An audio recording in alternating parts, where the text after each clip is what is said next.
Bismillahirrahmanirrahim. Assalamualaikum warahmatullahi wabarakatuh. Alhamdulillahirabbil alamin wassalatu wassalamu ala asrofil anbiya'i wal mursalin wa ala alihi wa sahbihi ajma'in. Alhamdulillah, pada kesempatan pagi hari ini kita dipertemukan kembali untuk mengkaji dan menelaah dari penjelasan Ustadz yang akan disampaikan oleh Ustadz Sulaiman Rasyid hafizahullah ta'ala, yang mana pada kesempatan kali ini membahas mengenai kajian remaja.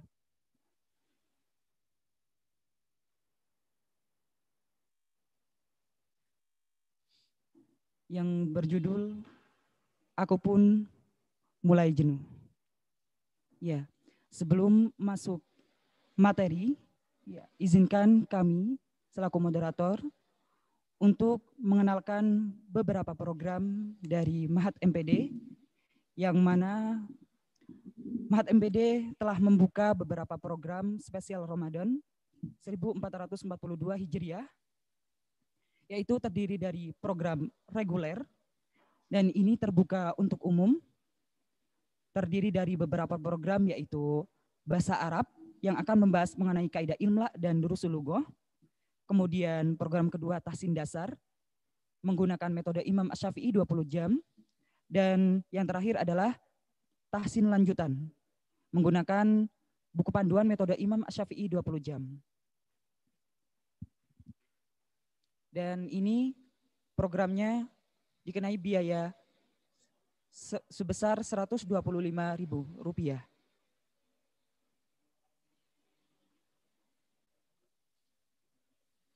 Kemudian untuk program yang kedua,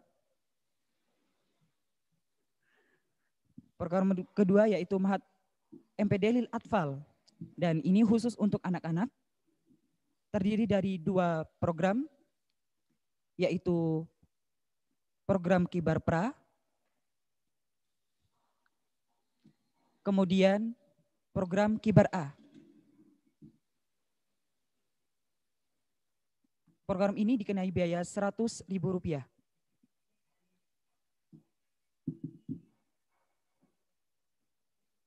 Kemudian program yang ketiga, yang terakhir untuk spesial Ramadan, yaitu Mahat MPD Lil Syabab, dan ini khusus remaja, terdiri dari 4 pertemuan, dan ini merupakan serangkaian, jadi tidak seperti sebelumnya.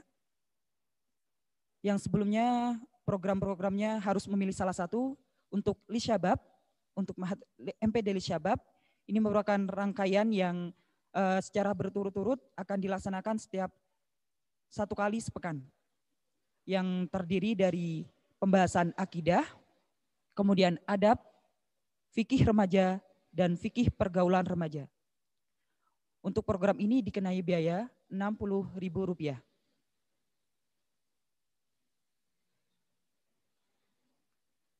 Ya, untuk informasi mengenai program Mahat MPD sekian.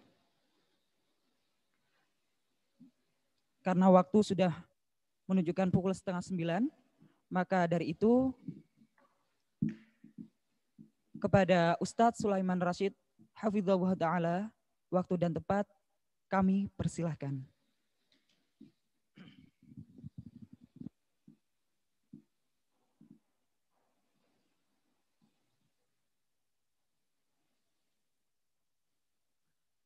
Bismillahirrahmanirrahim. Assalamualaikum warahmatullahi wabarakatuh. Innal hamdalillah wassalatu wassalamu ala Rasulillah wa ala alihi wa washabihi wa mawalah, la haula wala quwata illa billah. Allahumma salli wa sallim wa barik ala nabiyina al-Mustafa Rasulillah sallallahu alaihi wa ala alihi wa sahbihi wa sallam, amma ba'd. Ikhwah fillah azzalallahu wa iyyakum jami'an.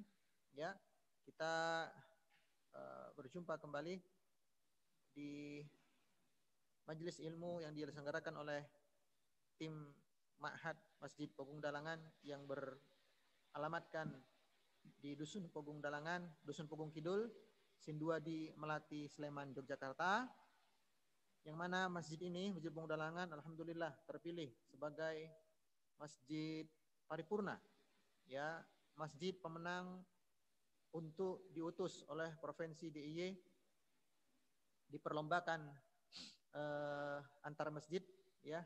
Kita menang di tingkat provinsi setelah ditinjau dari beragam programnya, ya, manajemen masjidnya, macam-macam, alhamdulillah. Dan salah satu program Masjid Pegunungan adalah menyelenggarakan Ma'had Masjid Pegunungan. Kemudian Ma'had Masjid Pegunungan ini memiliki beberapa agenda-agenda, ya, diantaranya sebagaimana tadi disebutkan, agenda untuk khusus syabab, anak-anak muda, ya, Ma'had li syabab, dan ini salah satu pengantarnya untuk pertemuan-pertemuan rutin berikutnya selama 4 pertemuan. Kemudian ada bahasa Arab spesial Ramadan. Kemudian madrasah Ma'had lil Atfal untuk anak-anak spesial Ramadan. Kemudian parenting yang sementara kita akhirkan 2 atau 3 pekan akan datang karena bersamaan dengan program parenting yang diselenggarakan oleh Indonesia Bertauhid supaya tidak tabrakan gitu ya. Baik. Tema pembahasan kita pada kesempatan pagi hari ini adalah dan aku pun mulai jenuh. Tentang apa sih ini? Tentang apa sih judul ini? Baik. Ikhwan fillah wa fillah, hazalallahu wa iyyakum jami'an. Saudaraku semuanya, ya, rekan-rekan atau adik-adik mungkin yang banyak menyimak kajian ini, bahwasanya ketika seorang insinyur teknologi IT, ya, seorang insinyur IT atau elektronik, ya, dia menciptakan komputer. Tentu setelah komputer tadi diciptakan ada tujuan kenapa dia dibuat, untuk pengolahan data. Data apapun itu. Kemudian ketika diciptakanlah handphone, ya, jet-jet, maka untuk apa ya diciptakan? Untuk mempermudah komunikasi, ya kan? Ketika dibuatlah motor atau mobil, pesawat, ya, kereta, kapal dan sejenisnya, maka ia diciptakan untuk apa? Mempermudah jalur transportasi. Sistem, bukan jalur, tapi mempermudah sistem transportasi. Artinya, apapun bendanya, ketika ia diciptakan, dia memiliki tujuan. Ia memiliki tujuan. Nah, kalaulah komputer, kendaraan-kendaraan, handphone, ya, semua benda itu diciptakan punya tujuan, apa mungkin kita sebagai manusia Allah ciptakan tidak punya tujuan? Tentu ini tidak mungkin, ya. Bagaimana mungkin benda yang kita ciptakan itu punya tujuan, sementara kita yang diciptakan oleh Allah sebagai makhluk sempurna, inna khalaqna wat-tini waz-zaitun wa turi sinin wa hadzal baridil amin laqad khalaqnal insana fi ahsani taqwim. Sungguh kami telah menciptakan manusia dengan bentuk yang bagus, dengan fisik yang sempurna, ya. Lalu kemudian kita tidak ada tujuan, ini tidak mungkin, ya. Sekali lagi, bagaimana mungkin komputer, mic, speaker, kendaraan, ya, jet-jet dan sejenisnya diciptakan dia punya tujuan, sementara kita diciptakan Allah tidak punya tujuan. Ini sesuatu yang sangat apa? Mustahil. Sesuatu yang sangat aneh. Maka sudah semestinya kita sadar bahwasanya kita Allah ciptakan di muka bumi ini, kita punya tujuan hidup. Ya, kita punya tujuan kenapa kita diciptakan. Mungkin ayat ini, ya, ayat ini apa namanya, ya? Mungkin saking sering didengar gitu, ya. Sering disampaikan oleh para dai, para mubaligh, ya ustaz, sampai hafal. Dan saking hafalnya mungkin jadi bosan, itu lagi, itu lagi. Tapi itulah nasihat. Yang namanya nasihat, dia mengulang. Ya, hati itu butuh nasihat. Maka kita kembali kepada Al-Quran, bagaimana Allah menceritakan kenapa kita diciptakan. Bagaimana Allah berfirman kenapa kita diciptakan. Allah berfirman, wa ma khalaqtul jinna wal insa illa liya'budun. Ya, tidaklah kami ciptakan jin dan manusia kecuali dalam rangka mereka untuk beribadah kepada Allah Subhanahu wa taala. Ya. Maka jangan mengira kita diciptakan hanya untuk hal yang sia-sia, tanpa tujuan, luntang-luntung gak jelas. Allah berfirman dalam Al-Quran surat Al-Mu'minun ayat yang ke-115. Apa katanya Allah? Afahasibatum annama khalaqnakum abathan wa annakum ilaina la turja'un. Ya. Apakah manusia mengira, apakah kalian mengira, ya, bahwasanya kami menciptakan kalian secara sia-sia, sekedar untuk bermain-main saja, dan bahwasanya kamu mengira tidak akan dikembalikan kepada kami. Maka ya, ayahsabul insanu ayyutraku sudah, katanya Allah di surat Al-Qiyamah ayat 36. Ayahsabul insana ayyutraku sudah. Apakah manusia mengira bahwasanya ia akan dibiarkan begitu saja, ya, tanpa apa? Tanpa hisab, tanpa perhitungan? Tidak mungkin. Jadi manusia Allah ciptakan apa? Punya tujuan. Tujuannya apa? Beribadah kepada Allah Subhanahu wa taala. Pertanyaannya, setelah kita mengetahui tujuan kita bahwasanya kita diciptakan oleh Allah untuk beribadah, pertanyaan berikutnya adalah apa itu ibadah dan kenapa kita diperintahkan untuk beribadah? Pertanyaan berikutnya apa? Untuk apa kita beribadah dan apa itu ibadah? Kita bahas dulu, untuk apa sih kita diciptakan Allah beribadah? Untuk apa? Kalau seorang pemimpin perusahaan atau pemilik perusahaan, ya, tujuan dia merekrut karyawan untuk apa? Nah, untuk melaksanakan sistem kerja, untuk memberikan manfaat kepada pemilik perusahaan, untuk memberikan manfaat melalui skillnya kepada pengelola perusahaan. Artinya, si pemilik perusahaan ini mendapatkan manfaat dari karyawan-karyawan yang dia rekrut. Dengan cara apa? Dengan cara si karyawan ini mengerjakan beberapa pekerjaan sesuai dengan jobnya, sesuai dengan job desk-nya.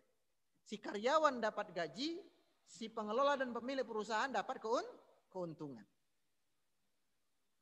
Artinya hubungan antara majikan, hubungan antara bos, hubungan antara pengelola, hubungan antara pemilik perusahaan dengan karyawan adalah hubungan saling timbal balik.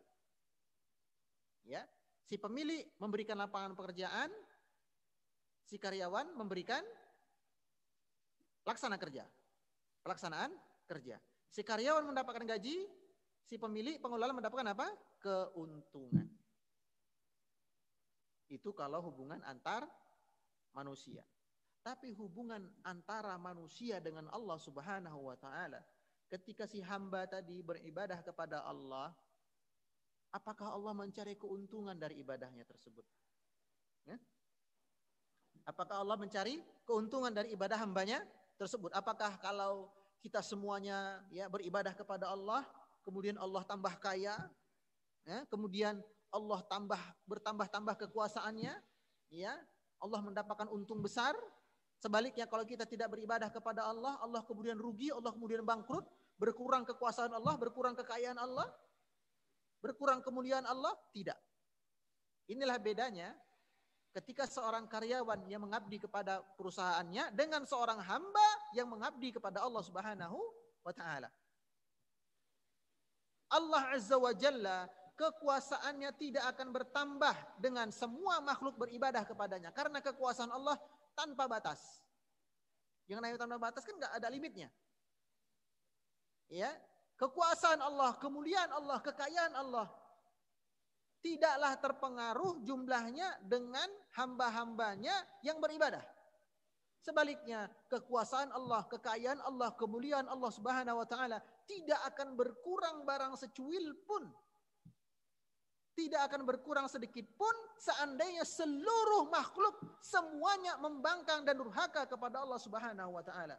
Seandainya semua makhluk tidak mau beribadah kepada Allah taala, Allah tidak rugi sedikit pun. Lalu kalau begitu, ketika kita beribadah kepada Allah, siapa dong yang untung kalau bukan Allah? Kalau kita tidak beribadah kepada Allah, siapa dong yang rugi kalau bukan Allah? Jawabannya, ketika kita tidak beribadah kepada Allah, yang rugi adalah diri kita sendiri. Sebaliknya, ketika kita beribadah kepada Allah, yang untung adalah diri kita sendiri. Artinya, untung dan rugi kembali kepada diri kita. Ya, ketika seorang hamba beribadah kepada Allah, maka yang diuntungkan siapa? Hamba tadi. Bahkan untungnya berlipat ganda. Kalau seorang karyawan bekerja, keuntungannya ya dari pekerjaan dia maksimal gaji setara dengan pekerjaan dia, kan betul? Bahkan beberapa kasus banyak kejadian ya yang dijadikan pekerja-pekerja itu gaji dia nggak sebanding dengan pekerjaan, lemburnya nggak dibayar atau macam-macam ya. Nah, lihatlah bagaimana keluhan-keluhan ya rakyat kita ya, masyarakat kita, saudara kita mungkin yang kerja di beberapa perusahaan. Ya, bekerja di luar job desk-nya. Ya, kemudian jam kerjanya enggak ditambah-tambah ya, atasannya berbuat semena-mena, tapi dia tetap bekerja di situ. Kenapa? Zaman sekarang susah nyari pekerjaan. Dia rela lah, yang penting masih dapat apa? Gaji. Ini kalau yang kita ukur adalah pekerjaan antar sesama manusia. Tapi kalau kita ukur penghambaan kita kepada Allah Subhanahu wa taala, ibadah yang kita kerjakan memang tidak sebanding dengan balasan dari Allah. Tapi dalam tanda kutip, enggak sebandingnya itu seperti apa? Enggak sebandingnya adalah balasan dari Allah jauh lebih banyak. Ya, balasan dari Allah jauh lebih luas. Balasan dari Allah jauh lebih baik daripada ibadah-ibadah yang kita kerjakan. Kita buktikan kalau nggak percaya. Ya. Coba gini. Kita beribadah berapa tahun? Kerja dulu deh, kerja. Kita bekerja misalnya 8 jam per hari gitu ya. 8 jam per hari. Kemudian dapat gaji. Apakah gajinya seumur hidup? Tidak. Iya kan? Anda absen, kena potong gaji. Kemudian Anda dipecat, pensiun, udah nggak dapat gaji. Kalaupun PNS misalnya dapat gaji, gajinya nggak utuh lagi. Beda dengan ibadah. Ya. Ibadah yang kita lakukan, penghambaan yang kita lakukan terhadap Allah Subhanahu wa taala, balasannya, aduh ya Allah, begitu murah hatinya Allah, begitu rahmatnya Allah, begitu kasih sayangnya Allah. Kita beribadah paling mentok berapa tahun? Nah, cobalah kita ukur usia 60 tahun. Ya, usia 60 tahun, baru tobat, baru mulai beribadah usia 20 tahun. Karena ketika belum 20 tahun masih badung-badungnya ya, masih begajul-begajulnya. Masih nakal-nakalnya. Baru beribadah usia berapa? 20 tahun. Dikurangi tidur. Dikurangi kegiatan main-main macam-macam. Total maksimal kalau dihitung ya, fullnya kita beribadah kepada Allah itu paling 20 tahun. Maksimal 30 tahun fullnya. Anggaplah full kita beribadah seumur hidup. Nah, ini keren-kerennya gitu ya. 60 tahun kita hidup, 60 tahun full beribadah kepada Allah. Balasannya apa? Balasannya surga yang abadi. Coba.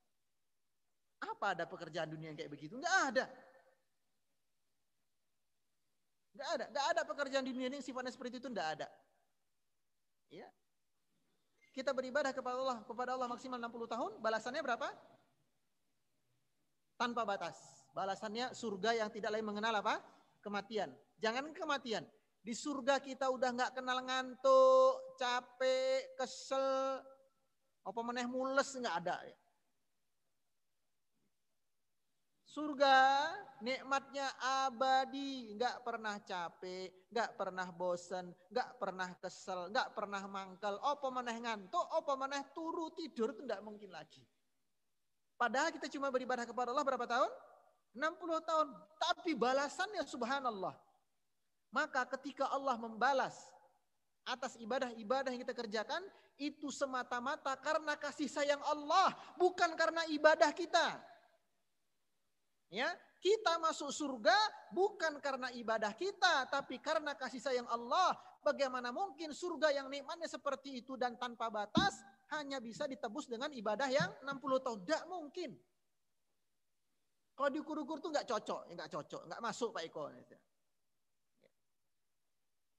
Maka sekali lagi ya, ketika seorang hamba masuk ke surga itu semata-mata karunia dan kasih sayang rahmat dari Allah Subhanahu wa taala. Maka kita beribadah, untungnya kembali kepada siapa? Kepada Allah. Sebaliknya ketika kita ngambek gak mau ibadah sama Allah, yang rugi siapa?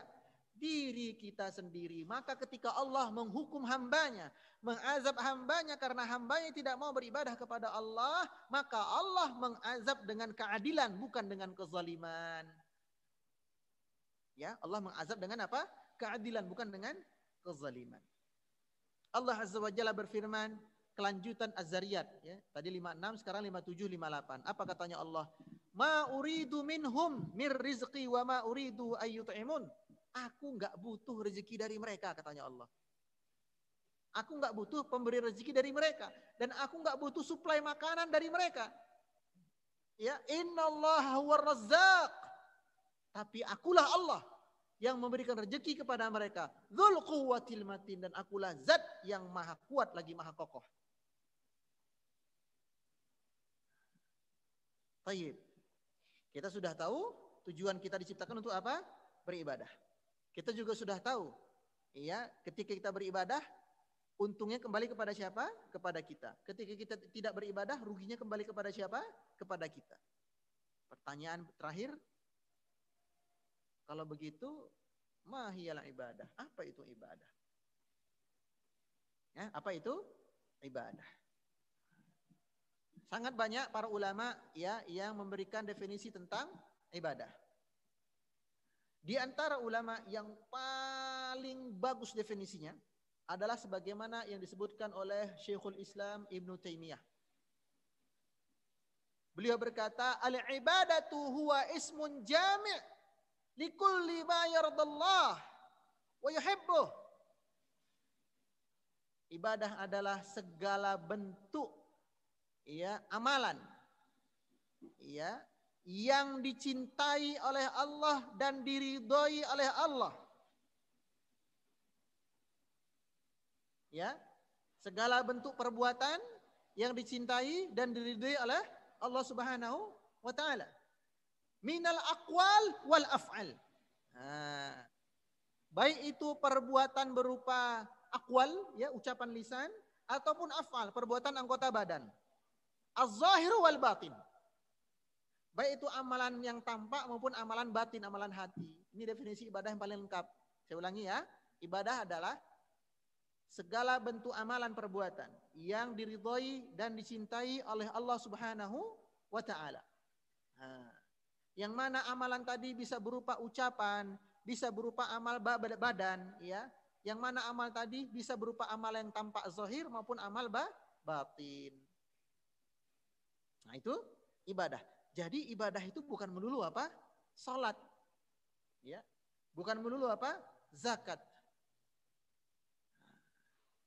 Berkumpulnya kita semua di sini, ya, di majelis ilmu kajian online ini, ya, panitianya, yang buat posternya, yang nyediain hostingnya, yang ikut kajiannya, ya, yang membeli kuotanya, yang memberitahu temennya, itu semuanya dapat pahala ibadah.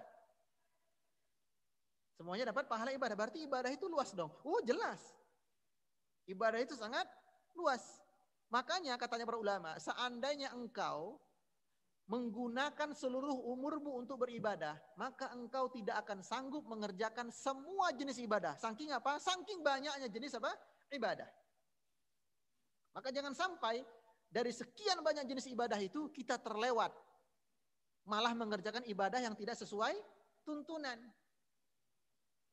Ibadah yang sudah sesuai tuntunan saja itu sudah terlampau banyak. Umur kita nggak akan sanggup untuk mengejar semua ibadah tadi.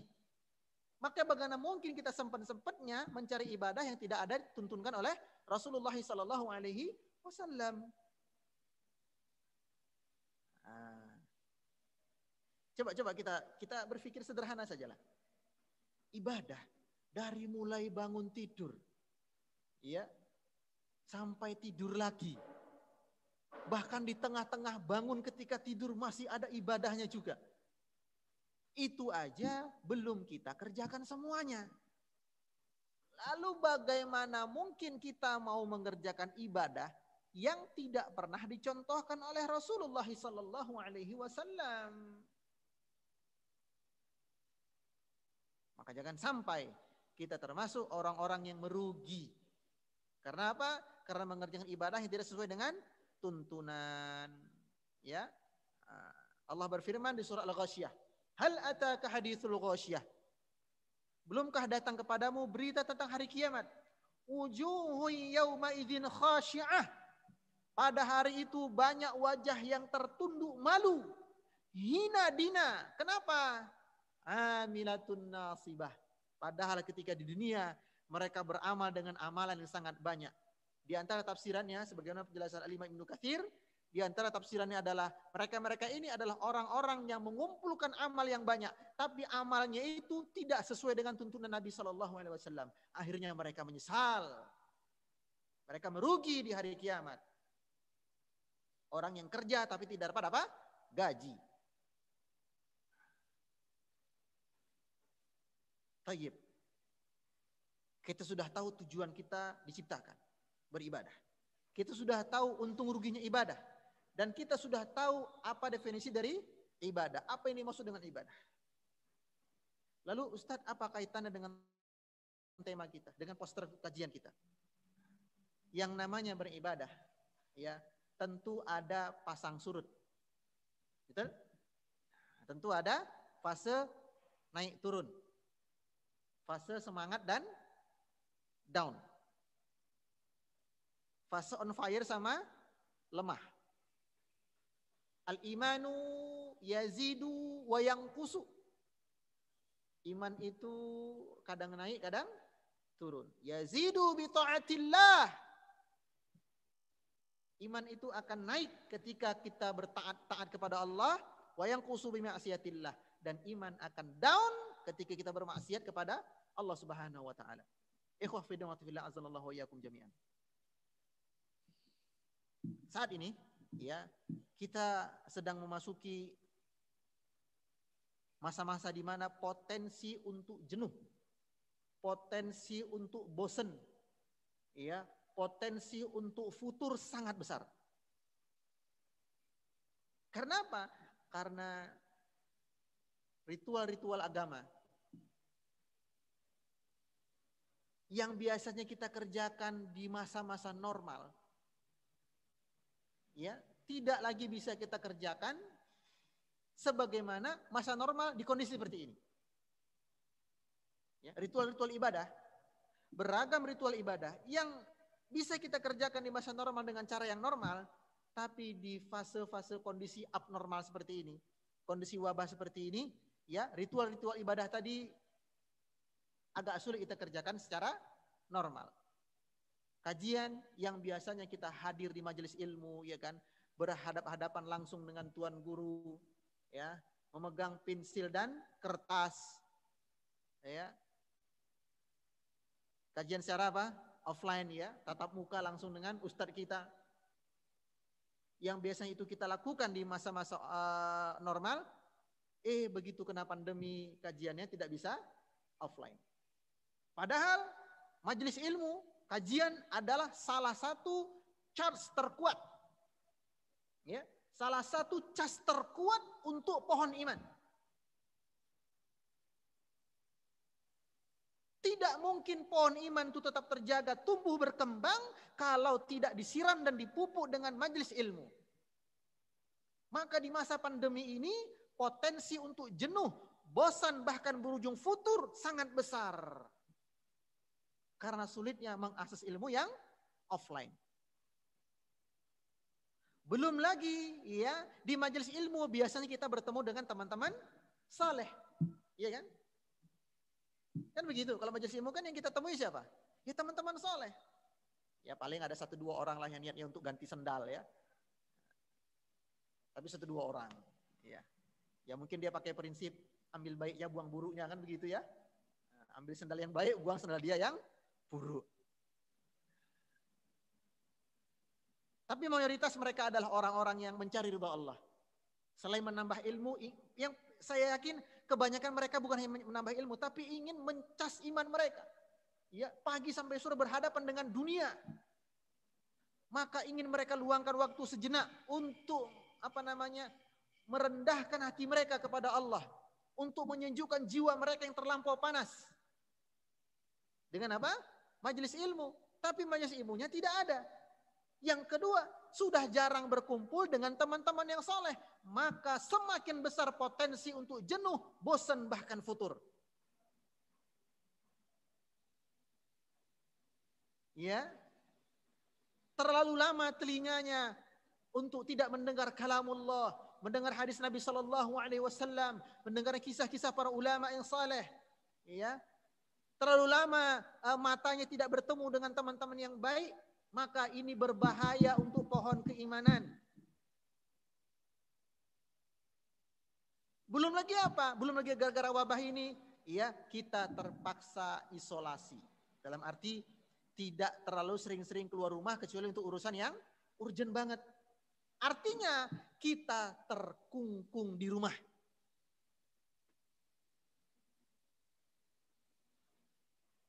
Terkungkung dalam waktu yang cukup panjang. Coba lihat, seingat saya Februari itu. Februari Maret. Ya, mulai booming satu persatu kasus corona di negeri kita ini. Berarti sudah 1 tahun, hampir setahun setengah. Ya, hampir setahun setengah. Kita terkungkung, kita terkurung.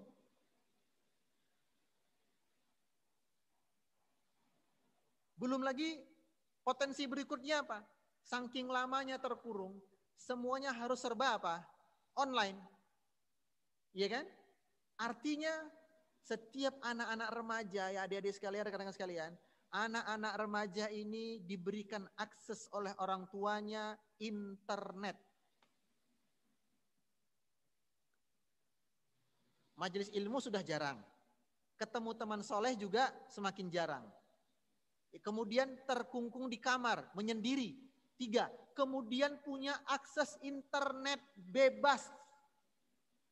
Maka ketika keempat poin ini terkumpul pada seorang remaja-remaji, pemuda-pemudi, anak-anak tanggung, maka sangat besar kemungkinan ini anak remaja bakal futur.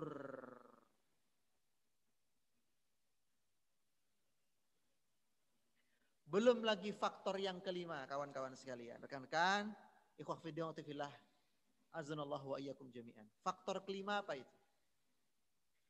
Di dalam ilmu sosial, psikologi, juga ya.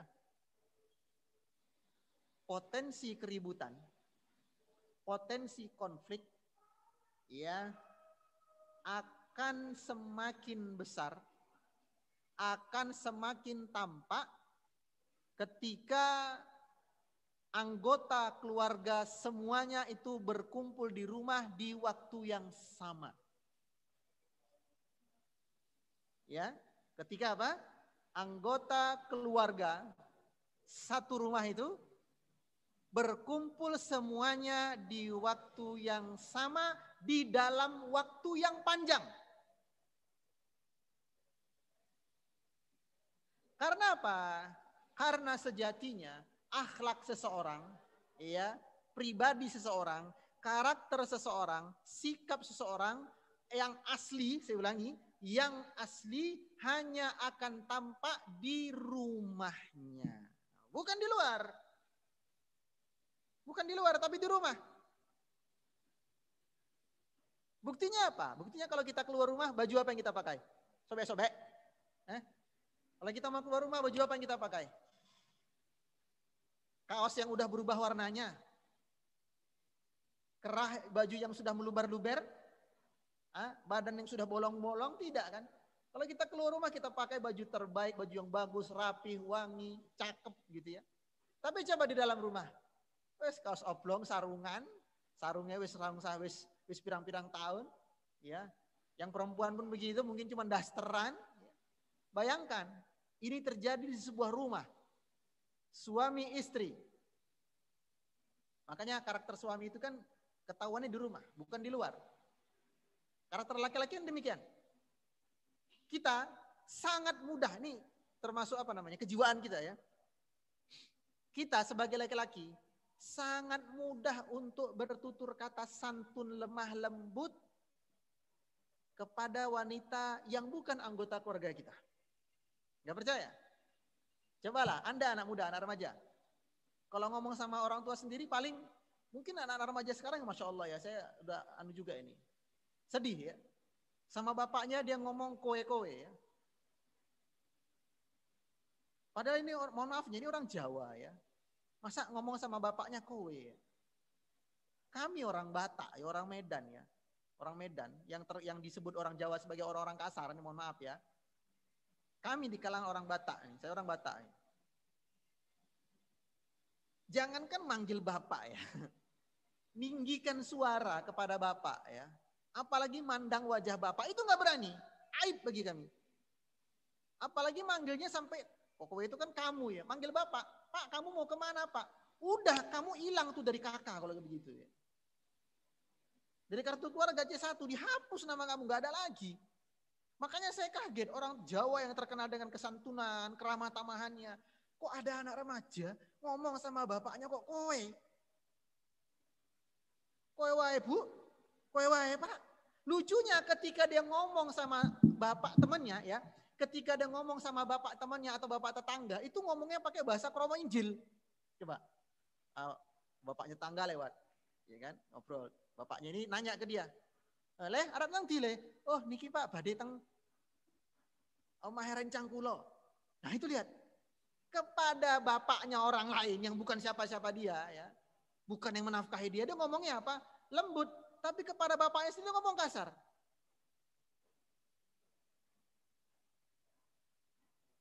Demikian kepala pada ibu sama ibunya sendiri, mak, marah nanti sama. Tapi kepada ibunya tetangga, bude, tidak pun di bude, subhanallah. Bayangkan ya, sudah 4 faktor saya sebutkan tadi, ditambah lagi faktor yang kelima. Apa itu? Karakter asli anggota keluarga, ya, itu terkungkung selama hampir setahun setengah ini.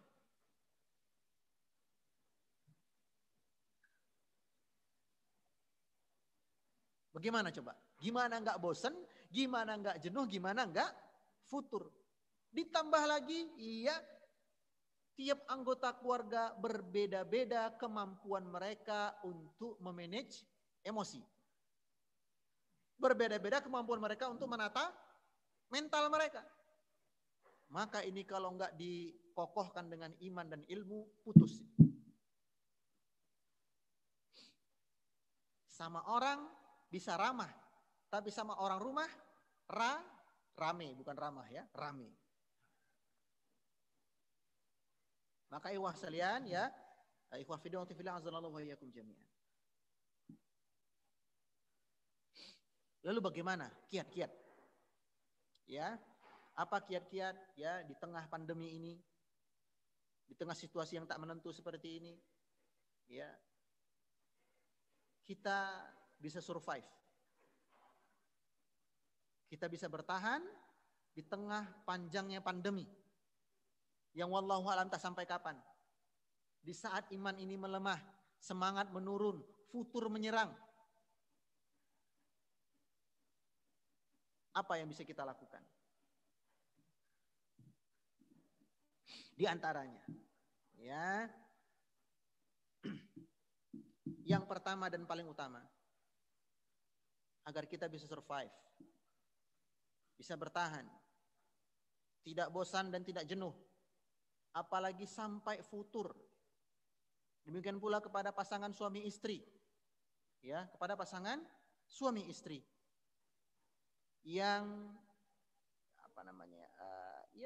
ya gimana ya, sudah punya anak lagi, anaknya sekolah di rumah, anaknya sekolah, emaknya yang belajar, ya, yang ada cuma ngamuk, marah-marah, anak nggak mau ngerjain tugas.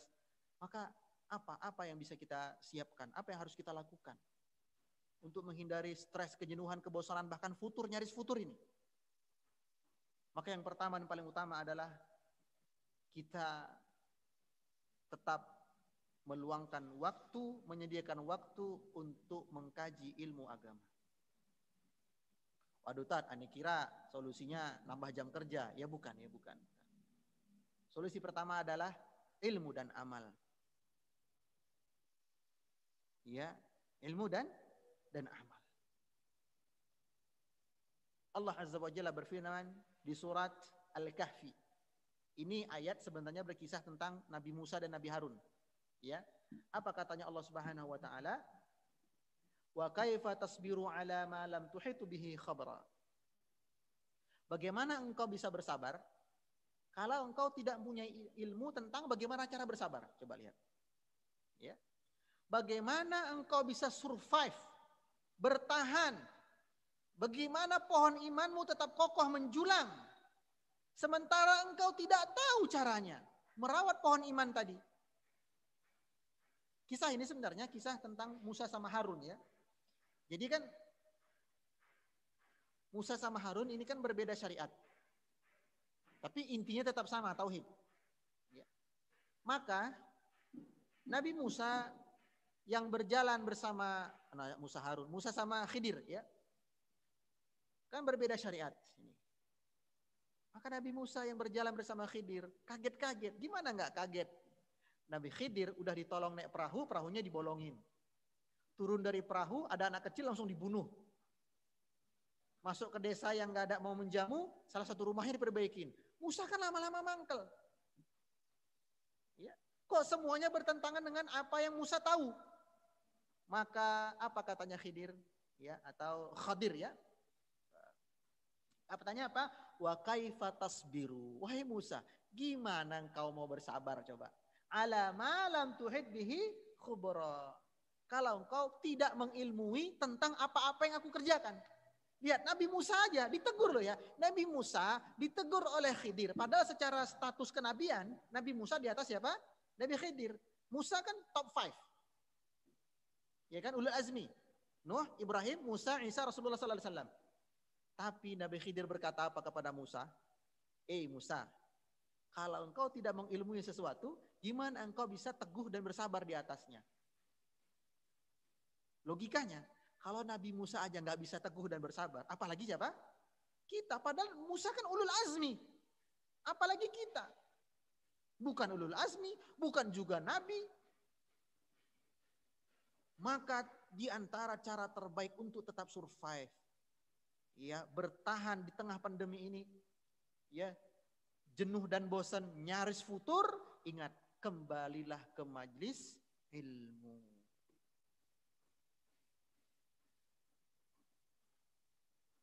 Ya Ustaz, sekarang kan majlis ilmunya nggak ada yang offline. Offline paling beberapa masjid saja yang berani mengadakan offline. Maka kita pakai kaidah usul fikih, ya. Ma la yudriku kulluh, la yutraku kulluh. Ya. Ma la yudraku kulluh, la yutraku julluh. Mohon maaf ya. Apa-apa yang tidak bisa engkau kerjakan semuanya, janganlah ditinggalkan seluruhnya. Ya. Nah, sama dengan kondisi seperti ini. Kita nggak bisa kajian offline seluruhnya, maka jangan tinggalkan kajian online seluruhnya. Ya, kita nggak bisa ngaji offline seluruhnya, jangan sampai meninggalkan majlis online seluruhnya. Ya, tetap luangkan waktu. Nah, ya, hari Senin kajian online sama siapa, hari Selasa sama siapa, hari Rabu sama siapa. Nggak bisa 100%, 90%, nggak bisa 90%, 70%, nggak bisa 70%, 40%, nggak bisa juga 30%, nggak bisa juga 10%. Yang penting ada majelis ilmu yang Anda ikuti selama wabah ini. Terutama majelis ilmu seputar keimanan, ya, jangan majelis ilmu seputar pernikahan. Ya. Ya walaupun pernikahan di zaman ini mudah ya, karena pandemi kan nggak perlu ngundang orang banyak ya, cukup akad, ijab kabul, rampung, selesai. Ya. Tapi tetap ilmu yang paling pokok di seluruh waktu, di seluruh kondisi dan keadaan, wabil khusus masa-masa pandemi, ilmu tentang apa? Keimanan. Ya. Allah Azza wa Jalla berfirman di surat Asy-Syu'ara ayat yang ke-52. Apa katanya Allah? Wa kadzalika auhayna ilaika ruham min amrina. Ma kunta tadri mal kitabu walal iman. Apa katanya Allah? Dan demikianlah kami wahyukan kepadamu ar-ruh. Lihat ini. Allah mensifati Al-Quran dengan apa? Ruh. Wa kadzalika auhayna ilaika ruhan min amrina. Dan demikianlah kami wahyukan kepada kamu ar-ruh dari kami. Apa makna ar-ruh di sini? Ibnu Abbas berkata, makna ar-ruh di sini, ruh di sini adalah Al-Quran. Saya kasih logika, biar paham. Ya. Ini kita punya jasad. Kita punya jasad. Yang namanya makhluk hidup itu perpaduan antara jasad dengan ruh. Jasad tanpa ruh dinamakan apa? Bangkai. Jenazah. Baru dikatakan makhluk hidup kalau ada ruhnya. Komputer baru bisa berfungsi kalau ada sumber tenaganya. Otomotif baru bisa berfungsi kalau ada sumber powernya.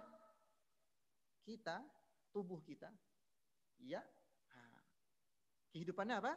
Ruh. Kalau ruh ini dicabut, silahkan Anda kumpulkan seluruh dokter terbaik di dunia. Yang gelarnya lebih panjang daripada namanya, silahkan kumpulkan. Kumpulkan semua itu dokter, untuk apa tugasnya? Satu aja, menghidupkan ini jasad. Bisa mereka? Enggak bisa. Kenapa? Ya ruhnya nggak ada kok. Mau apa bisa kami lakukan? Sama seperti iman kita. Sama seperti jiwa kita. Dia akan hidup kalau dikasih ruh. Apa ruhnya? Ilmu yang bersumber dari apa? Al-Quran. Nah, Al-Quran mayoritas isinya tentang apa? Tentang keimanan. Silakan Anda buka Al-Quran dari mulai halaman pertama sampai halaman terakhir. Setiap halaman mesti ada pembahasan seputar iman. Tidak setiap halaman ada pembahasan fikih. Tidak setiap halaman ada pembahasan seputar adab. Tidak setiap halaman ada pembahasan seputar aturan-aturan Islam, hukum-hukum Islam. Tapi setiap halaman Al-Quran mesti berisi tentang iman. Artinya apa? Artinya barang siapa yang ingin dikokohkan keimanan di masa-masa pandemi ini supaya enggak jenuh, supaya enggak bosan, supaya enggak futur, kembalilah belajar agama Islam. Kembalilah mempelajari Al-Quran. Maka jangan tinggalkan seluruhnya. Ya, dibikin jadwal khusus. Sebagaimana Anda punya jadwal kuliah lah. Yang kuliah ya, adik-adik yang kuliahan, nah kan Anda punya jadwal khusus. Hari Senin jam 8 sampai jam 10 kuliah sama dosen ini. Jam 4 sampai jam 6 kuliah sama dosen ini. Hari Selasa, oh kosong gak ada kuliah. Kenapa majelis ilmu gak bisa bitakin kayak gitu kan? Ya, sekali lagi utamakan kajian-kajian tentang apa? Iman. Biar apa? Biar pohonnya tetap terjaga. Yang kedua,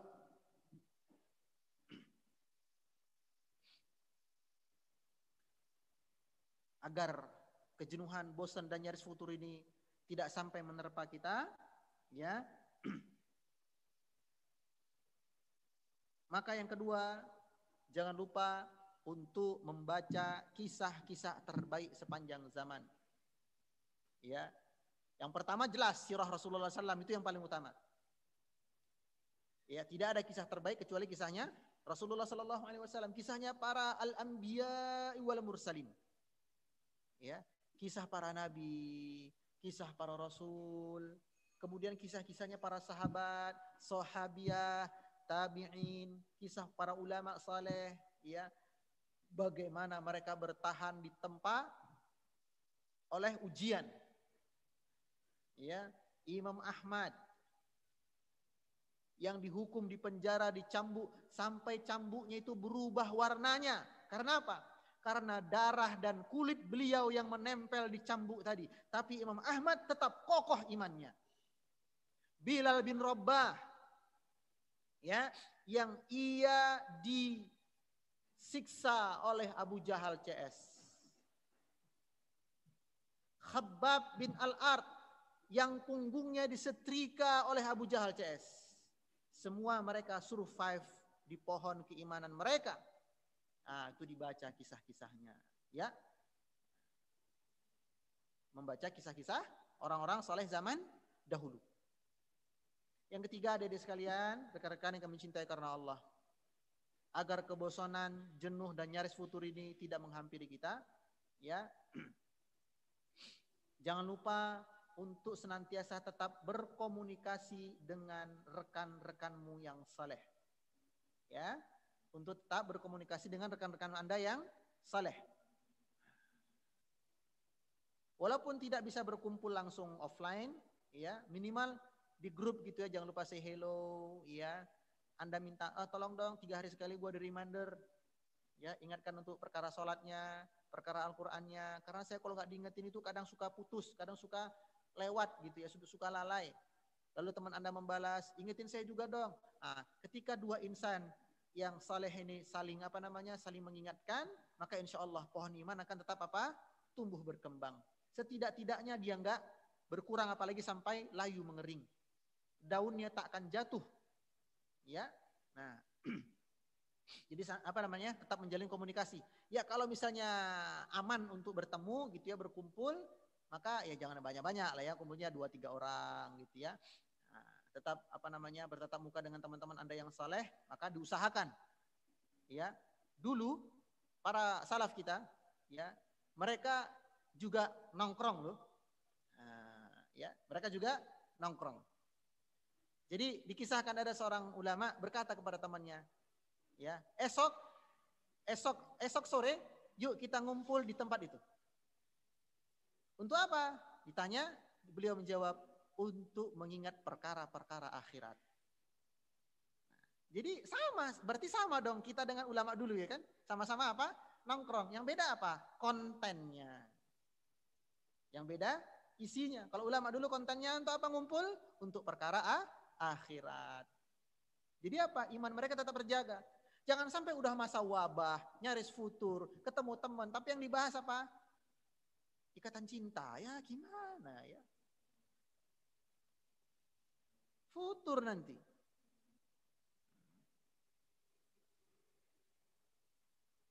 Bahaslah apa? Perkara-perkara akhirat. Ya, yang mengelola dakwah, yang mengelola masjid, yang mengelola lembaga dakwah kampus, ya, berkumpul 2-3 orang, ketemu gitu ya.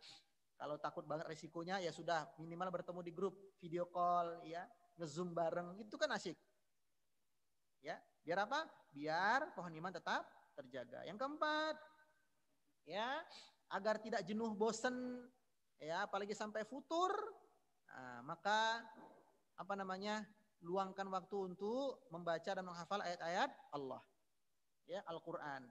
Barang satu ain lah, ya, barang satu ain, ya, tahu ain, logo ain ya di Al-Quran itu, barang satu ain, nggak masalah. Yang penting ada membaca, ya. Kemudian berikutnya, ya, untuk membantu keimanan Anda tetap kokoh, ya, menghidupkan amalan-amalan sunnah, ya, menghidupkan amalan-amalan sunnah. Namun jangan sampai amalan sunnah ini melalaikan Anda dari amalan yang wajib. Sibuk duha tapi nggak bantu orang tua. Sibuk tahajud tapi subuhnya kesiangan. Ini kan kebalik.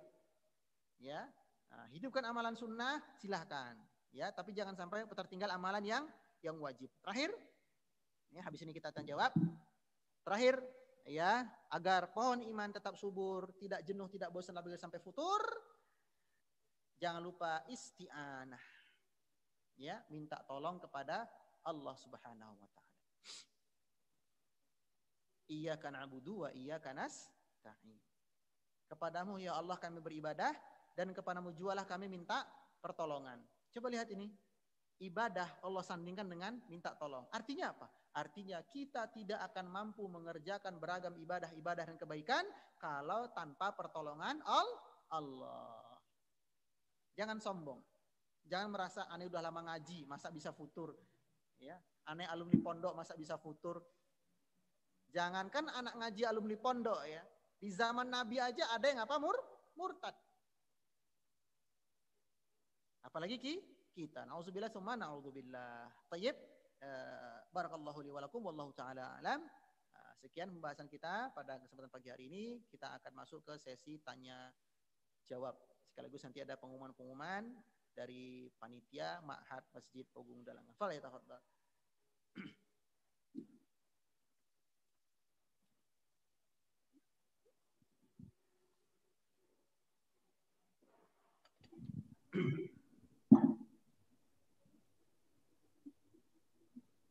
Bismillah.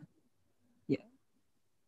Monggo dipersilakan kepada peserta kajian yang ingin bertanya, bisa langsung diketik melalui chat.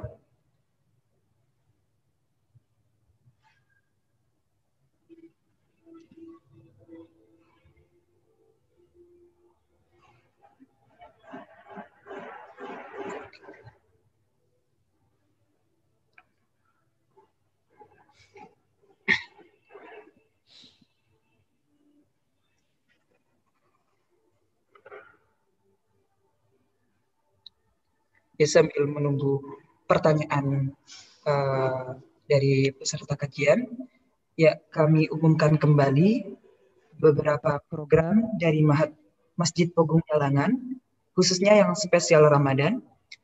Di sini terdapat 3 program secara umum, ya 3 program besar, yaitu program reguler, kemudian program Ma'had Lil Atfal, dan program Ma'had MPD Lisyabab.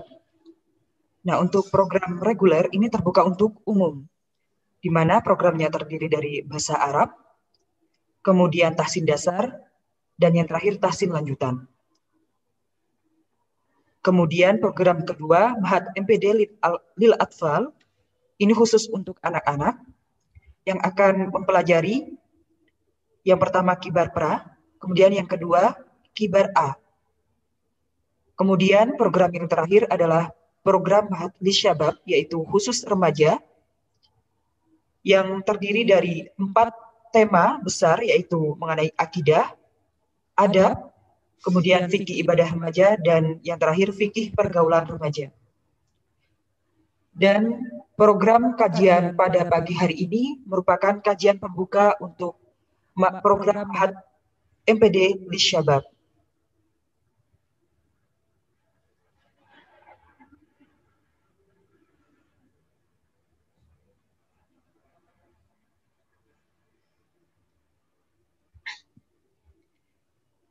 Afwan Ustaz, terdapat pertanyaan dari peserta. Saya bacakan. Ustaz, apakah futur itu termasuk ke dalam bisikan atau rayuan syaiton, atau memang nafsu manusia itu sendiri? Jazakumullah khairan katsiran. Tafadhol Ustaz.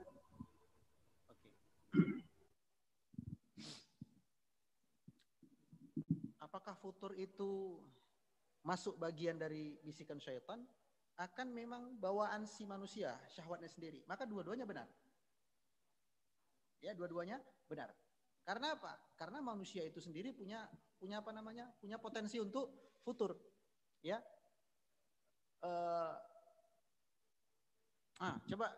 Anda coba nyimak, mengulang kembali apa namanya? Khutbatul hajah.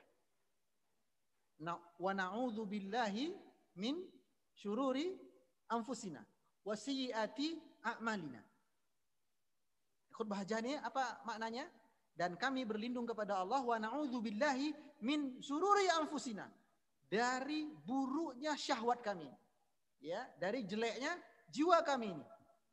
Dan jeleknya amal kami. Artinya setiap insan punya bibit untuk menyimpang, sebagaimana dia punya bibit untuk lurus. Makanya nafsu dalam tubuh manusia itu ada 3 jenis. Ya, nafsu dalam tubuh manusia itu ada 3 jenis. Yang pertama, nafsul mutmainnah. Ya, ya ayyatuhan nafsul mutmainnah. Nah, ya. Nafsul mutmainnah ini nafsu yang seperti apa? Nafsul mutmainnah ini adalah jenis nafsu yang senantiasa cinta dengan kebaikan, peduli dengan amal-amal saleh, bersemangat untuk mencari pahala Allah Subhanahu wa taala, berlomba-lomba dalam berkejaran kampung akhirat. Ini salah satu potongan jiwa pada syahwat seseorang. Ada lagi potongan yang lain. Apa itu? Nafsul lawamah. Yaitu jenis jiwa yang apa namanya tercampur, ya, kebaikan dengan keburukan. Artinya dia ada dorongan untuk berbuat maksiat. Yang ketiga, la ammaratum bisu, yaitu belahan di jiwa kita, bagian di jiwa kita, bagian dari syahwat kita yang senantiasa untuk mengajak kepada keburukan-keburukan. Maka apabila hal ini dipicu tambahannya dengan godaan syaitan, maka akan bertambah-tambah, sama dengan futur.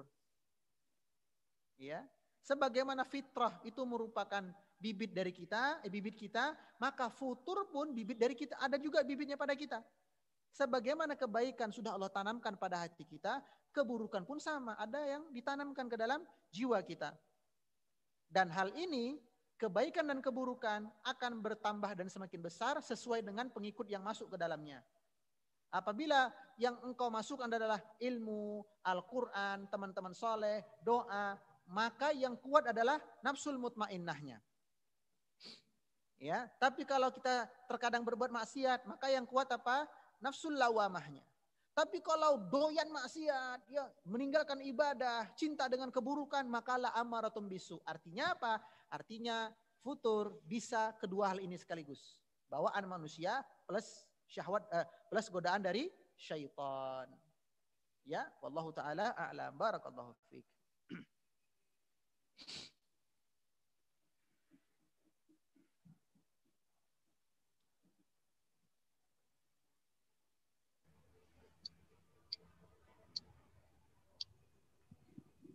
Baik, untuk pertanyaan kedua Ustadz, Bismillah, semoga Allah senantiasa menjaga Ustadz dan keluarga. Ustadz, kalau lagi kajian online, Ibu suka ngajak ngobrol.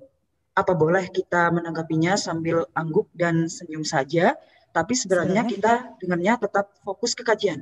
Jazakallah khairan Ustadz. Ya. Kalau kajian online, Ibu suka ngajak ngobrol. Berarti kalau nggak ngajian online, ibunya nggak suka ngajak ngobrol. Ya mafhum mukhalafahnya kan begitu ya. Kalau kajian online, ibunya suka ngajak ngobrol. Kalau nggak kajian, berarti ibunya nggak suka ngajak ngobrol. Ya, mungkin bisa dilakukan trik berikut ya. Puas-puaskan ngobrol sebelum kajian ya. Nah, jam 6 gitu ya udah ngobrol. Bu, ngobrol saya yuk. Ngopo nduk ya. Mangke jam 8 kula badhe kajian ya, Bu. Nah, nek badhe ngobrol saiki mawon, mangke pas kajian ya orang kepenak karo usate ngono lah ya. Ya puaskan dulu ngobrolnya sebelum kajian.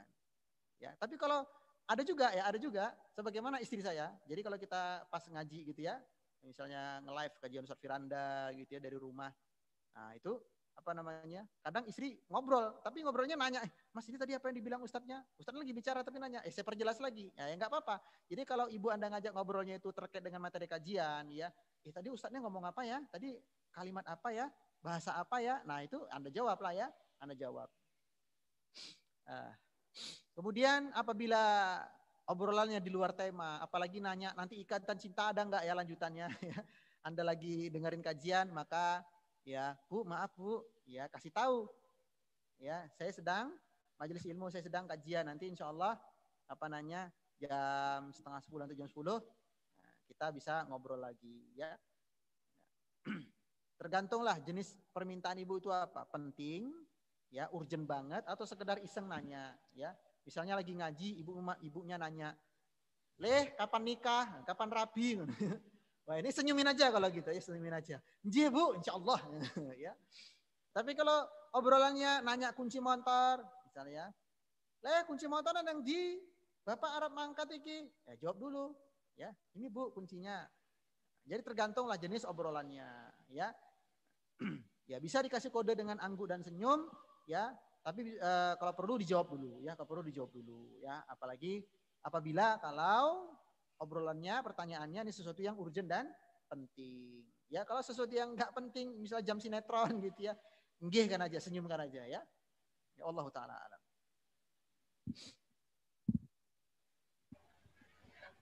Baik, pertanyaan berikutnya. Pak Ustadz izin bertanya, mohon maaf sepertinya ini di luar topik.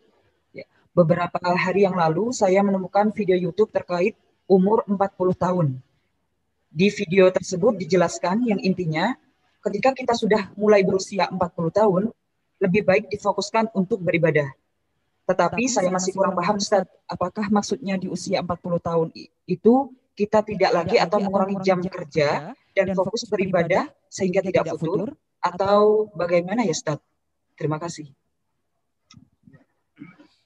Tentang umur 40 tahun. Ya, di video tersebut dijelaskan yang intinya ketika sudah mulai usia 40 tahun lebih baik. Artinya lebih banyak berfokus kepada ibadah. Apakah maksudnya itu mengurangi jam kerja apa piye gitu ya? Baik. Ada satu riwayat dari Al-Imam Malik. Ya, berkata beliau Adraktu ahlal ilmi di baladina. Aku telah mendapati para ulama di berbagai negeri. Nanti berjumpa para ulama di berbagai negeri. Wahum yatlubuna dunya. Ya. Wa yukhalituna nas. Di samping mereka mengajar berdakwah, mereka juga masih tersibukkan dengan aktivitas dunia dan ngumpul bergaul dengan bersama manusia. Hatta ya'ti ya ahadihim arba'una sanah. Dan hal itu mereka lakukan sampai usia mereka 40 tahun. Fa'idha atat, maka apabila sudah 40 tahun usia mereka, i'tazalun nas, mereka mengurangi intensitas mereka bertemu dengan manusia. Ya. Jadi para ulama dulu ketika belum 40 tahun, ya mereka masih intens bertemu dengan manusia. Tapi begitu menginjak usia 40 tahun, dikurangilah ketemu dengan manusia. Maksudnya apa sih? Maksudnya ya, karena ketika usia 40 tahun itu ya, seseorang sudah semestinya sadar bahwasanya sudah terlampau banyak umur yang dia habiskan. Sudah terlampau panjang usia yang sudah dia habiskan. Sudah terlampau banyak nikmat-nikmat Allah yang telah dia gunakan. Maka ketika sudah menginjak usia 40 tahun, dia sudah berada di ujung fase syabab. Ya, di ujung fase anak muda. Karena manusia ya kan 3 kondisinya. Pertama fase lemah. Ya, fase bayi ya kan. Nah, bayi kan lemah. Ya kan, lapar, oe. Haus, oe. Sumuk, oe. Semuanya apa? Oe, enggak bisa ngapa-ngapain. Pakai baju dipakai kan, mandi dimandikan, makan disuapin, ya kan? Lalu dia beranjak remaja dewasa, fase kuat. Sampai 40 tahun. Begitu usia 40 tahun, tubuh mulai apa? Meringkih. Mata mulai minus atau plus, telinga mulai rada budek, kaki udah mulai sering kesemutan, punggung sudah mulai boyokan, ya, kepala sudah mulai nyeng-nyengan, ya tahu nyeng-nyengan, situlah pokoknya nyeng-nyengan ya, nyeng-nyengan itu ya puyeng-puyengan gitu ya. Maka ketika itu alarm sudah berbunyi, apalagi sebagian yang 40 tahun biasanya sudah mulai berubah kan, sudah mulai ada uban 1 2 ya kan, sudah mulai rontok rambutnya. Ini alarm peringatan, sudah 40 tahun. Makanya para ulama dulu kalau sudah 40 tahun, alarm sudah berbunyi. Artinya apa? Artinya bersiap-siap menyongsong masa suyukhoh, masa tua menjelang kematian. Maka apabila sanggup Anda di usia 40 tahun untuk mengurangi aktivitas keduniawian, silahkan. Terutama aktivitas keduniawian yang nyaris anfaedah lah ya. Dikurangi. Karena bertemu dengan manusia itu kan biasanya banyak ngobrol. Dikhawatirkan kalau banyak ngobrol banyak apa? Ghibah. Ya, intensitas bertemu dengan manusianya tetap ada tapi tidak sebanyak sebelumnya. Lah terus ngapain waktu digunakan? Nah, untuk mengingat iman Allah, untuk beruzlah. Ya. Mengingat-ingat Allah. Ya, sudah 40 tahun ini, bentar lagi mau dipanggil. Ya. Bahkan ada teman yang sudah lewat, ada teman yang sudah sakit-sakitan. Ya, kita bisa jadi lebih dulu daripada mereka. Ini maksudnya ya. Jadi yaitu apabila Anda sanggup ya untuk mengurangi umur Anda yang berkaitan dengan dunia, penggunaan maksud kami untuk mengurangi penggunaan umur dan waktu Anda berkaitan dengan dunia, lakukan. Maksudnya urusan dunia yang tidak ada kaitannya dengan gaji, dengan apa. Ya sekedar hangout, sekedar ngumpul, itu dikurangi. Ya, ma'isyah tetap, pekerjaan tetap, ya. Nah, waktu yang tadi diambil untuk ngongko, hangout, itu digunakan untuk uzlah. Ya, malam hari, pagi, waktu duha, ya lepas sholat, setengah jam duduk bertafakur betapa banyak nikmat Allah, ya. Betapa ruginya saya kalau banyak bermaksiat lagi usia sudah 40. Nah, itu yang dimaksud. Ya bukan berarti kemudian resign dari pekerjaan. Nah, nanti nafkah gimana? Ya, tapi pekerjaan-pekerjaan dunia yang tidak ada urusannya dengan nafkah lah. Yang sekedar-sekedar mubah ya, hangout, kumpul, go west gitu ya, itu dikurang-kurangi. Ya, dipakai untuk apa? Tadabbur, tafakkur, uzlah ya. Wallahu taala a'lam. Next.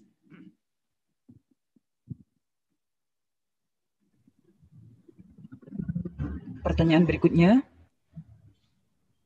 Bismillah, Ustadz izin bertanya, ilmu apa yang penting atau lebih diprioritaskan untuk dipelajari setelah akidah atau tauhid? Dan bagaimana urutannya?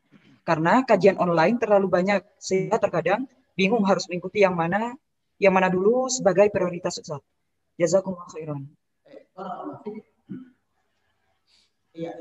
Ilmu yang prioritas setelah ilmu tauhid, tentang ilmu iman, ilmu akidah adalah ilmu tentang tata cara ibadah lah.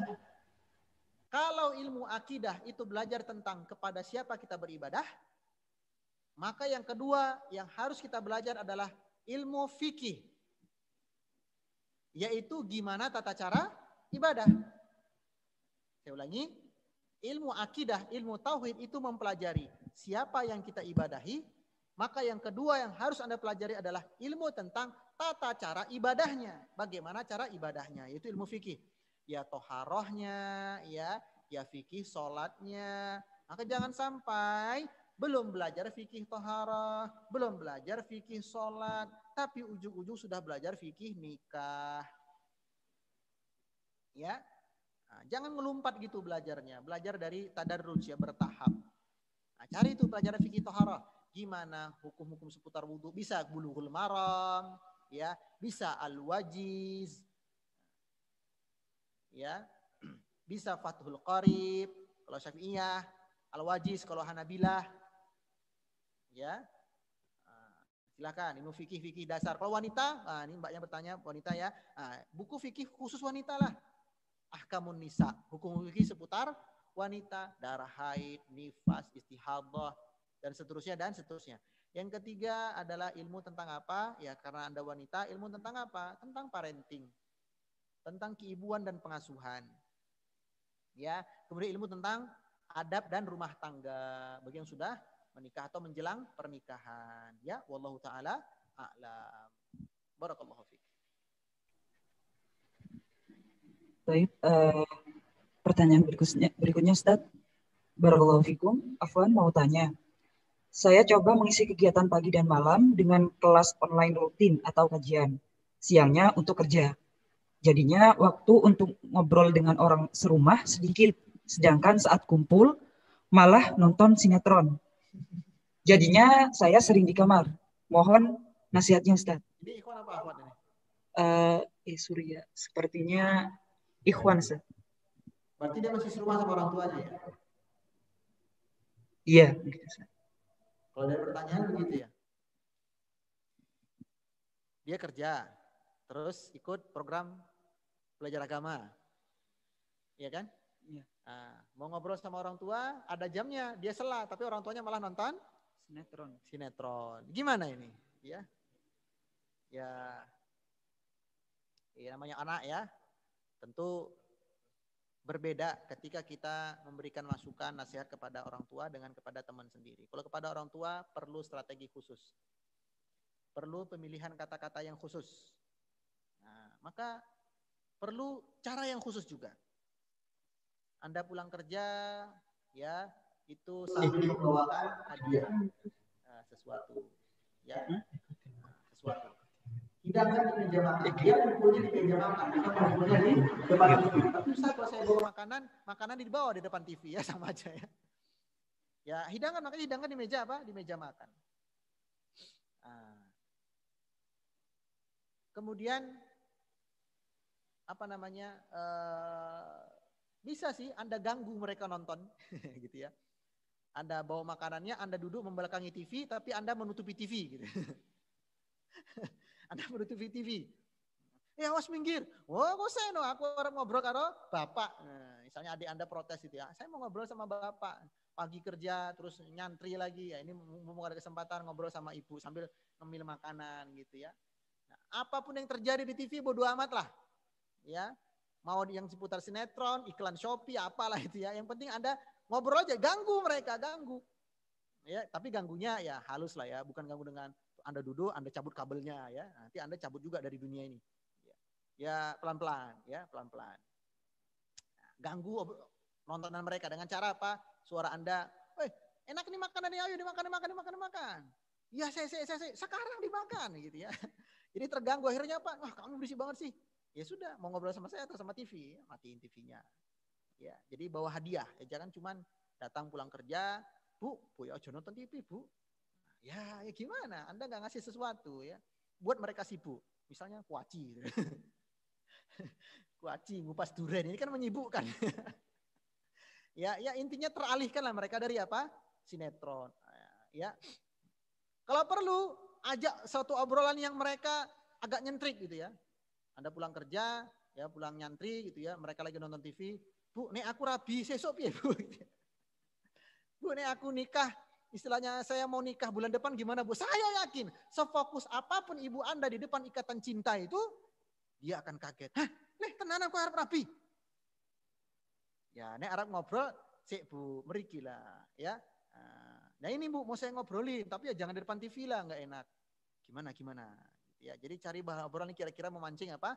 Perhatian ibu Anda. Kalau nggak terperhatian juga, dengan yang lebih ekstrim, Bu, cari bapak Arab rabi meneh. Ah, aku yakin, dipateni TV ini ya. Dipateni TV ini.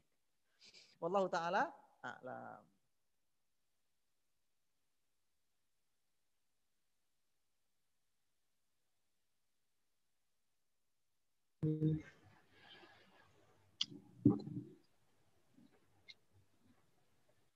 Taib, karena sudah tidak ada pertanyaan lagi, mungkin saya izin membacakan pertanyaan titipan ya Ustadz ya, kepada saya pribadi. Ada pertanyaan, Ustadz,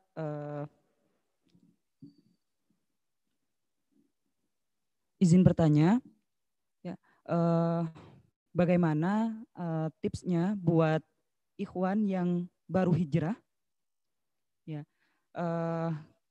karena saat ini juga kajian semuanya online, terkadang di rumah bosan dan malah menimbulkan futur dan kembali melakukan kebiasaan maksiatnya.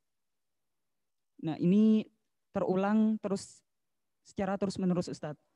Dan dia ingin bertobat lagi, kemudian jatuh lagi kepada maksiat kebiasaannya. Nah, mohon nasihatnya Ustadz. Jazakumullah khairan.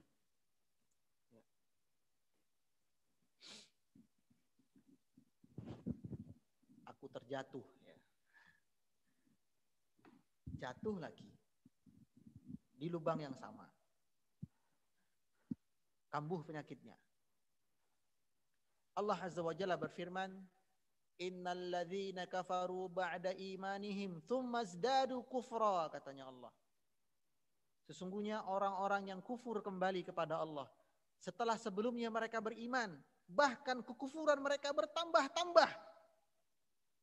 Ayat ini sering dijadikan peringatan para ulama kepada kaum muslimin, wabil khusus orang-orang yang bertaubat dan berhijrah. Ya. Kalian kembali bermaksiat setelah sebelumnya kalian bertaubat, bahkan maksiat yang kalian kerjakan lebih buruk daripada sebelumnya. Kenapa lebih buruk? Karena sebelumnya kalian tidak tahu hukumnya. Setelah berhijrah kalian tahu hukumnya, malah kalian bermaksiat kepada Allah. Maka lebih buruk keadaannya. Namun bukan berarti yang namanya pintu keburukan tidak ada penutupnya. Yang namanya lubang pasti ada penutupnya. Yang namanya pintu pasti ada penguncinya. Demikian pula dengan pintu kemaksiatan. Ya. Masalahnya Ustaz, ini kan zaman online ini. Mau ketemu teman, takut tertular. Ya, mau kajian offline belum ada. Sementara kondisi rumah tidak mendukung. Maka gimana solusinya? Ya, ketika Anda tidak bisa menjadi orang yang soleh, ciptakan komunitas yang soleh. Ketika Anda tidak bertemu dengan orang yang soleh, ciptakan komunitas yang soleh. Nah, bikin suasana rumah itu suasana yang baik.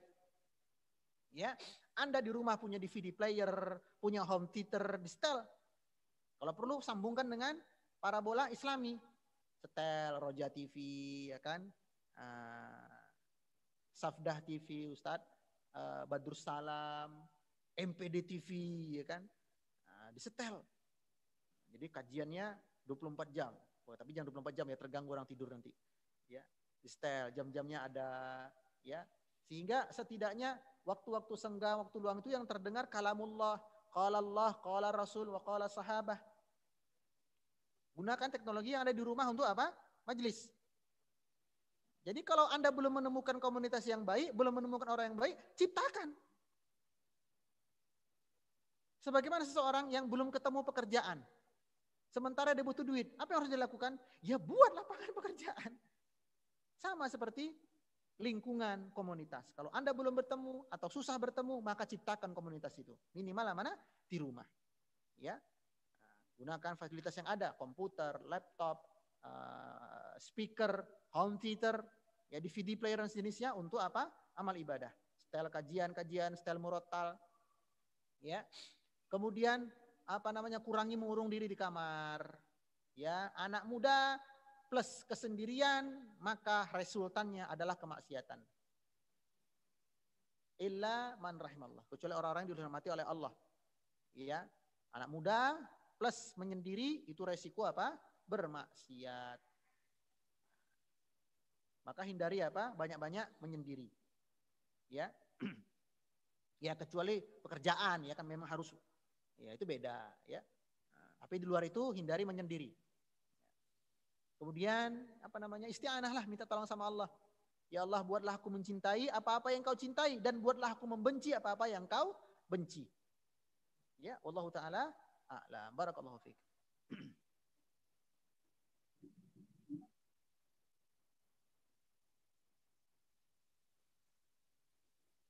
Sudah?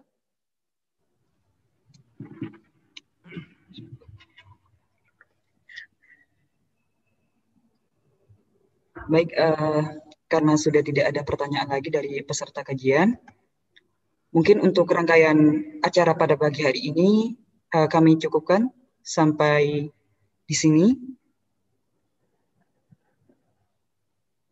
Ya.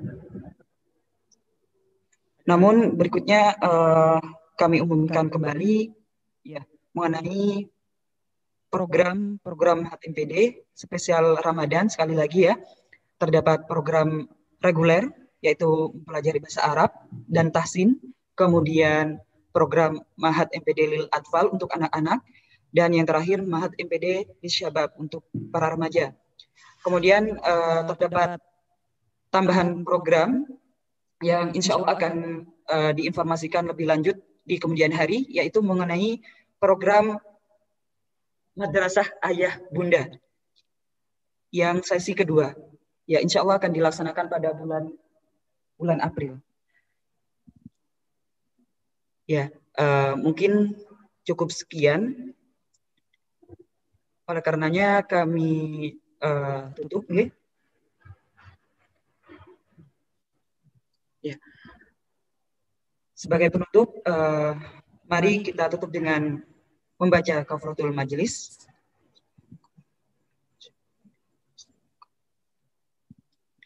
Kami dari Mahat MPD mengucapkan jazakumullah khairan atas partisipasinya, dan kami mohon maaf jika ada kurangnya, dan perlu diperhatikan kembali mengenai informasi-informasi yang telah disampaikan sebelumnya mengenai program Mahat MPD, dan untuk pada pagi hari ini kami cukupkan. Wassalamualaikum warahmatullahi wabarakatuh.